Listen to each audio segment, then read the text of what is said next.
കേരളം തകരണമെന്നതിൽ UDF-നും BJP-ക്കും ഒരേ നിലപാടാണെന്ന് മുഖ്യമന്ത്രി പിണറായി വിജയൻ. പൊന്നാനിയിൽ LDF തെരഞ്ഞെടുപ്പ് പൊതുയോഗത്തിൽ സംസാരിക്കുകയായിരുന്നു അദ്ദേഹം. കേരളത്തോടുള്ള കേന്ദ്ര സർക്കാരിന്റെ അവഗണനയ്ക്ക് കാരണം രാഷ്ട്രീയമാണ്. RSS-നും BJP-ക്കും കേരളത്തിൽ വളർച്ചയില്ലാത്തതാണ് കേന്ദ്രത്തിന്റെ അവഗണനയ്ക്ക് കാരണം. കേരളത്തിന്റെ മതനിരപേക്ഷത RSS-ന്റെ വളർച്ചയെ തടയുന്നതാണ്. കേരളത്തോടുള്ള കടുത്ത വിരോധം പകയായും വിദ്വേഷമായും മാറിയിരിക്കുന്നു. കേരളത്തോടുള്ള BJP സർക്കാരിന്റെ നിലപാടിനെ ചോദ്യം ചെയ്യാൻ UDF തയ്യാറാകുന്നില്ല. കേന്ദ്ര സർക്കാരിനെതിരെ ഒരക്ഷരം പോലും UDF ശബ്ദിക്കുന്നില്ല. പാർലമെന്റിൽ UDF MP-മാർ നിശബ്ദരായിരുന്നു. കേന്ദ്രത്തിനെതിരായ പ്രക്ഷോഭങ്ങളിൽ നിന്ന് വിട്ടുനിൽക്കുന്ന സമീപനമാണ് UDF സ്വീകരിച്ചതെന്നും മുഖ്യമന്ത്രി പറഞ്ഞു. വർഗീയതയ്ക്കെതിരെ വിട്ടുവീഴ്ചയില്ലാത്ത നിലപാടാണ് ഇടതുപക്ഷം സ്വീകരിക്കുന്നത്. വർഗീയ ശക്തികൾക്ക് തലപൊക്കാനുള്ള യാതൊരു അവസരവും നൽകിയിട്ടില്ല. കഴിഞ്ഞ 10 വർഷം വർഗീയ സംഘർഷവും കേരളത്തിലുണ്ടായിട്ടില്ല. ശാന്തിയും സമാധാനവും നിറഞ്ഞ സംസ്ഥാനമായി കേരളം മാറി. രാജ്യത്ത് എവിടെയുണ്ട് ഇങ്ങനെയൊരു സംസ്ഥാനമെന്ന് മുഖ്യമന്ത്രി ചോദിച്ചു. സംസ്ഥാന സർക്കാരിനും LDF-നുമെതിരെ വ്യാപകമായ നുണകളാണ് പ്രചരിപ്പിക്കുന്നത്. ഗീബൽസിനെ കടത്തിവെട്ടുന്ന നിലയിലാണ് നുണകൾ സൃഷ്ടിക്കപ്പെടുന്നത്. നുണകളെ വസ്തുതകൾ വെച്ച് തകർക്കാൻ ഇടതുപക്ഷ പ്രവർത്തകർ രംഗത്തിറങ്ങണം. യഥാർത്ഥ വസ്തുതകൾ എത്തുന്നതുവരെയാണ് നുണകളുടെ ആയുസ്സെന്ന് നുണപ്രചാരകർ തിരിച്ചറിയണമെന്നും മുഖ്യമന്ത്രി പറഞ്ഞു. ജനങ്ങൾ ആഗ്രഹിച്ച തലത്തിലേക്ക് കേരളത്തെ വികസിപ്പിക്കാൻ ഇടതുപക്ഷ സർക്കാരിനായിട്ടുണ്ട്. 3ാം വട്ടവും തുടർഭരണം കേരളം ആഗ്രഹിക്കുന്നുണ്ടെന്ന് അദ്ദേഹം പറഞ്ഞു. P. രാജൻ അധ്യക്ഷത വഹിച്ചു. P. നന്ദകുമാർ MLA, CPI ജില്ലാ secretary PK Krishnadas, T. Sathyan, CP Muhammad Kunhi, LDF സ്ഥാനാർത്ഥി അഡ്വക്കേറ്റ് MK സക്കീർ തുടങ്ങിയവർ സംസാരിച്ചു. രാജ്യം ഭരിക്കുന്നത് BJP-ക്ക് നേതൃത്വം കൊടുക്കുന്നത് RSS-ഉം BJP-യും രാജ്യത്തിൻ്റെ മറ്റു ഭാഗങ്ങളിൽ ചിലയിടത്ത് വളർച്ച നേടിയിട്ടുണ്ട്. അത് കേരളത്തിലുണ്ടാകുന്നില്ല. ഇവിടെ കേരളം RSS-നെയും BJP-യെയും സ്വീകരിക്കുന്നില്ല. നമ്മുടെ നാട് ജാതിഭേദവും മതദ്വേഷവുമില്ലാതെ എല്ലാവരും സോദരരായി കഴിയുന്ന നാടാണ്. മതനിരപേക്ഷതയുടെ വിളനിലമാണിവിടെ. അതുകൊണ്ട് തന്നെ RSS-നെയും BJP-യെയും ഉൾക്കൊള്ളാൻ കേരളവും കേരളീയരും തയ്യാറാകുന്നില്ല. ഇതിനോട് പൊരുത്തപ്പെടാൻ BJP-ക്കാവുന്നില്ല. കടുത്ത വിരോധം അത് പകയായി വിദ്വേഷമായി മാറുന്നു. കേരളം തകരട്ടെ എന്ന വികാരം. ഇത് BJP-യുടെ കാര്യം. എന്നാൽ ഇത്തരത്തിൽ നമ്മുടെ നാടിനെ തകർക്കാനുള്ള ശ്രമം നടക്കുമ്പോൾ ആ ശ്രമത്തെ നാട് എന്ന നിലയ്ക്ക് ചോദ്യം ചെയ്യേണ്ടതില്ലേ? ആ കാര്യത്തിൽ കോൺഗ്രസും UDF-ഉം സ്വീകരിച്ച നിലപാടെന്താണ്? ഇത്തരം കാര്യങ്ങളിൽ BJP-യെ ചോദ്യം ചെയ്യാൻ കോൺഗ്രസും UDF-ഉം തയ്യാറായില്ല.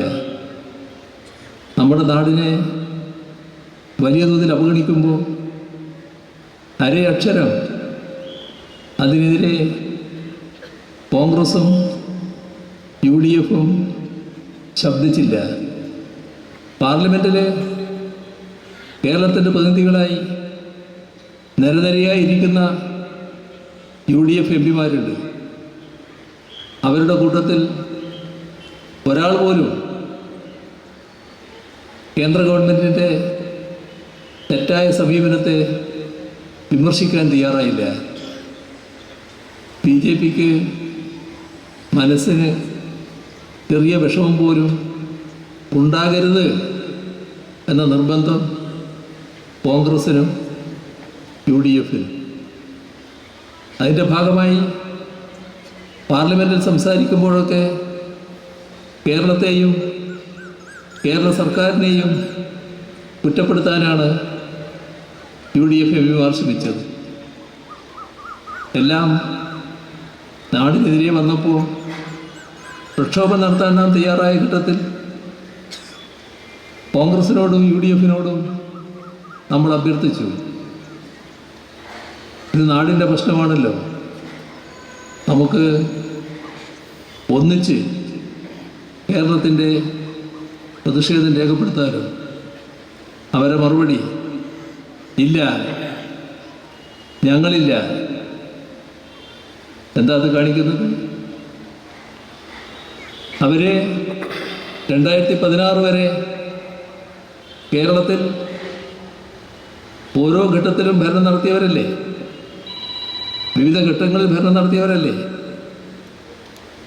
അവർക്ക് എങ്ങനെയാണ് BJP-യോടൊപ്പം ചേർന്ന് കേരളം തകരട്ടെ എന്ന വികാരമുണ്ടായത്? എന്താണ് അതിനിടയാക്കിയത്? LDF-നോട് അവർക്ക് വിരോധമുണ്ട്. അതിൻ്റെ ഭാഗമായി നാട് തകരട്ടെ നിലപാടെടുക്കാമോ? അതല്ലേ കോൺഗ്രസിൻ്റെയും UDF-ൻ്റെയും ഭാഗത്തു നിന്നുണ്ടായത്? ഇതിനെല്ലാം പൂർണ്ണവിരാമം ഈ കഴിഞ്ഞ 10 വർഷം ഒരു വർഗീയ സംഘർഷമോ ഒരു വർഗീയ കലാപമോ ഇല്ല. എന്തുകൊണ്ടാണത്? LDF അധികാരത്തിലുള്ളതുകൊണ്ട്. LDF-ന് ഒരു വർഗീയതയോടും വിട്ടുവീഴ്ചയില്ല. എല്ലാ വർഗീയതയും ശക്തമായി എതിർക്കും. ഒരു വർഗീയതയും ചാരി നിൽക്കില്ല.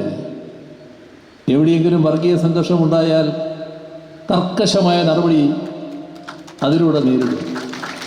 അതായത് വർഗീയ ശക്തികൾക്ക് തല പൊക്കാനാവില്ല. അതല്ലേ നമ്മൾ അനുഭവിക്കുന്ന സമാധാനപരമായ ജീവിതത്തിൻ്റെ കാരണം. ജനങ്ങളാകെ ഇത് LDF-ന് മാത്രം ചെയ്യാൻ കഴിയുന്ന കാര്യം അല്ലേ എന്നാണ് ചോദിക്കുന്നത്. മറ്റാർക്ക് കഴിയും ഇത്തരമൊരവസ്ഥ നാടിന് സൃഷ്ടിക്കാൻ? ഇങ്ങനെ ഒരുപാട് കാര്യങ്ങൾ LDF-ന് മാത്രം കഴിയുന്നവയാണ് എന്ന് ഈ കേരളം തെളിയിച്ചിരിക്കുന്നു. ഞങ്ങളെപ്പോഴും ജനപക്ഷത്താണ് നിന്നിട്ടുള്ളത്, ജനങ്ങളോടൊപ്പമാണ് നിന്നിട്ടുള്ളത്, ജനങ്ങളെ വിശ്വാസത്തിലെടുത്തുകൊണ്ടാണ് മുന്നോട്ട് പോയിട്ടുള്ളത്. ജനങ്ങളും ഞങ്ങളെ വിശ്വസിച്ചിട്ടുണ്ട്. ഈ യാത്രയിൽ എല്ലാ ഘട്ടത്തിലും നാടും ജനങ്ങളും ഞങ്ങളോടൊപ്പം ഉണ്ടായിട്ടുണ്ട്. ഈ തെരഞ്ഞെടുപ്പിനെയും ജനങ്ങളോടൊപ്പം നിന്നുകൊണ്ട് തന്നെയാണ് ഞങ്ങൾ നേരിടുന്നത്. വലിയ തോതിൽ നുണകൾ സൃഷ്ടിക്കാൻ നോക്കുകയാണ്. പണ്ട് ഗീബൽസ് പറഞ്ഞിട്ടുണ്ട്, നുണ ശക്തമായി അവതരിപ്പിക്കണം, സത്യമാണെന്ന് തോന്നത്തക്ക രീതിയിൽ അവതരിപ്പിക്കണം, ആവർത്തിച്ച് ശക്തമായി അവതരിപ്പിക്കണം, അപ്പോൾ നുണ സത്യമാകും. ഗീബൽസിനെ കടത്തിവെട്ടുന്ന നിലയാണ് നമ്മുടെ കേരളത്തിൽ LDF-നെ നേരിടുന്നവർ സ്വീകരിക്കുന്നത്. പക്ഷെ അതൊന്നും ജനങ്ങൾ സ്വീകരിക്കില്ല. ഈ തെരഞ്ഞെടുപ്പിൽ നല്ല ആത്മവിശ്വാസത്തോടെ തന്നെയാണ് LDF മത്സരിക്കുന്നത്. അതിന് കാരണം അന്തിമവിധി ജനങ്ങളുടേതാണ്. ജനങ്ങൾ എല്ലാ ഘട്ടത്തിലും LDF-നോടൊപ്പമാണ് എന്നത് തന്നെയാണ്. ഇവിടെ ഈ പൊന്നാനി എല്ലാ ഘട്ടത്തിലും LDF-നെ പൂർണ്ണമായി സ്വീകരിക്കുന്ന ഒരു മണ്ഡലമാണ്. ഈ മണ്ഡലത്തിൽ ഞങ്ങൾ ഇത്തവണ സ്ഥാനാർത്ഥിയായി നിർത്തിയിട്ടുള്ളത് സഖാവ് സക്കീറിനെയാണ്. സക്കീറിനെ പരിചയപ്പെടുത്തേണ്ട കാര്യമില്ല, കേരളത്തിന് അദ്ദേഹത്തെ അറിയാം.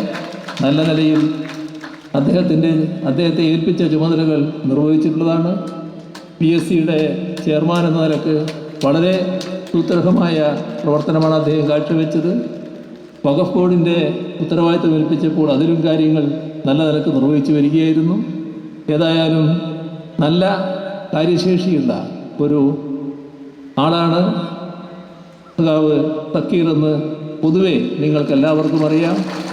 നല്ല നിലയിൽ വലിയ ഭൂരിപക്ഷത്തോടെ സക്കീറിനെ ഈ തെരഞ്ഞെടുപ്പിൽ വിജയിപ്പിക്കുക എന്ന് അഭ്യർത്ഥിച്ചുകൊണ്ട് അവസാനിപ്പിക്കുന്നു.